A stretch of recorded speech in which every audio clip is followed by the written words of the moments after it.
بزرگان محترم د دې مبارکې میاشتې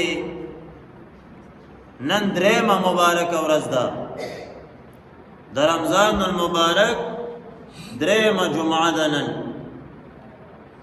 په دې جمعه کې به زه انشاءالله ستاسو په وړاندې په مختصر الفاظو کې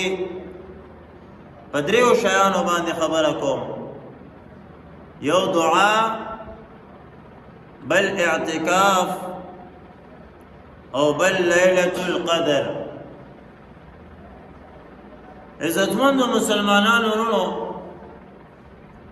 که موږ او تاسو وګورو زموږ د مسلمانانو معاشره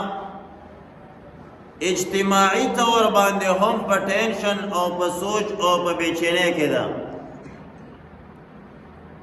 او انفرادي طور باندې شخصي طور باندې کس چې اولټی نو عام قربان شما په ټینشن کې دی او زندگی یې تنګه ده اخر دا ولې تنګه ده ټولې دنیا مسلمانان ولې تنګ شو او فردي طور باندې هر سړی دا ولې تنګ شو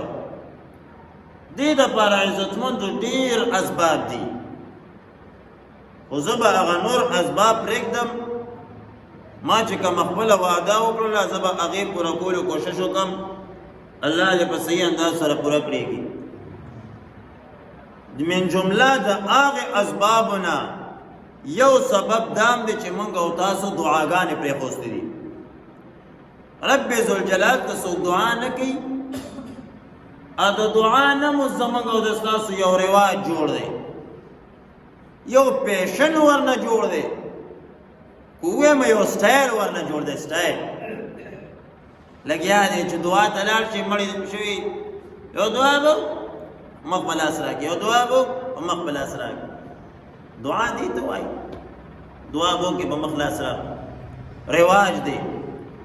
کو عالم مخ کی تفصیلی دواو کی تقریر ملاو کی تاسو خیال دې تاسو معاشره ده موږ ډېر کم ده تاسو یې زیلو ده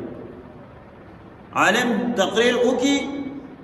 اوږد تقریر به وکي خلکو ته به وعظ او نصیحت وکي ورپسې به زبردست جامعه مانعه ښایسته مزیداره پخو الفاظو باندې دعا به وکي اوس شو دعا اوس به د هغې نه بعد به په تقریر په دوران کې به یو 10 کسان راغلي یو دعا به وکړو هغه ځای نه به اواز شروع شي یو دعا به وکړو هلکه دا اوس چې وشوه دا څه وشو خو دا دعا وشوه بس وشوه خبره خلاصه ښه انداز باندې دعا وشوله درود شریف ته مخکې ویلی شي ورپسې ویلی شي دعا وشوه د دعا نه یو سټایل جوړ دی اوس یو پیشن ورنه جوړ شو نور دعا دا یو اهم عبادت دی دعا سره مسائل حل کېږي که موږ او تاسو د خپل اسلافو تاریخ وګورو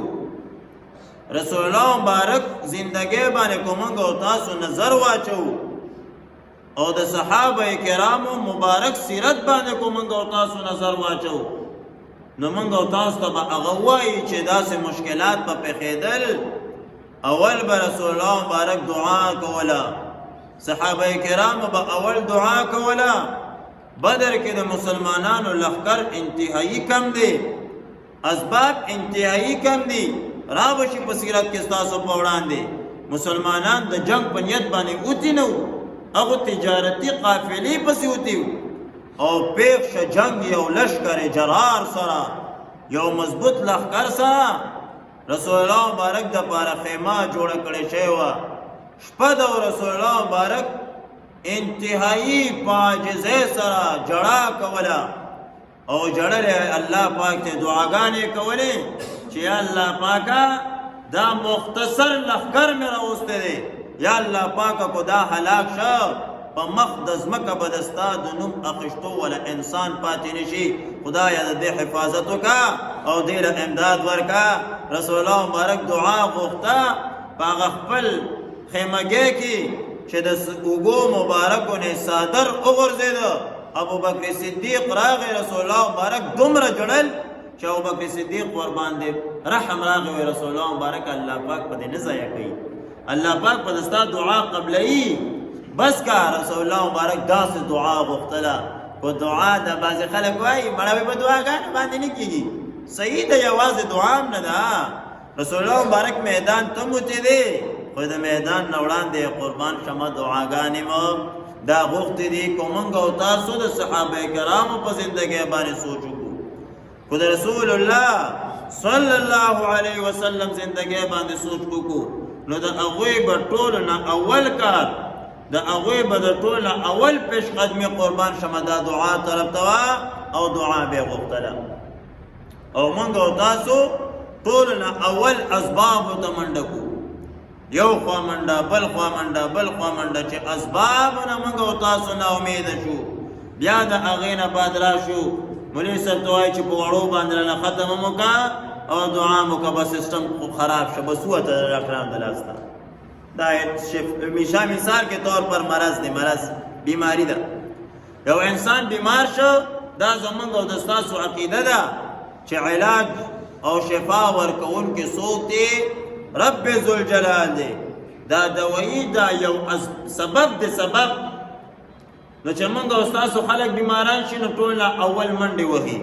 کله یو خوا منډه کله یو ډاکټر کله بل ډاکټر کله یو حکیم کله بل حکیم چې دې ټول هر څه نه ناامیده شي بیا د هغې نه بعد دعا کوي چې خدای پاکه بیمارې به صحت راله راکړه نه چې بیمار شوې ټول نه اول دعا وغواړه چې خدای پاکه که زه هر څومره ډاکټرانو ته لاړ شم قیمتي دوایانې زه وخورم ته پکې شفا نه اچوې خدای پاکه په هغې کې شفا نشته دا زموږ عقیده ده یا خدای پاکه چې کومه شفا ته په دوایې کې اچولی شي هغه شفا ته ما ته په دې اوبو کې اچولی شي هغه شفا ته ما ته زما د خپلې خولو لاړه کې اچولی شي قربان شمه دا دعا وغواړه د هغې نه بعد بیا څه صدقه ورکه د وس مطابق خو کم از کم چې زړه دې ورباندې درد وکړي څه صدقه ورکه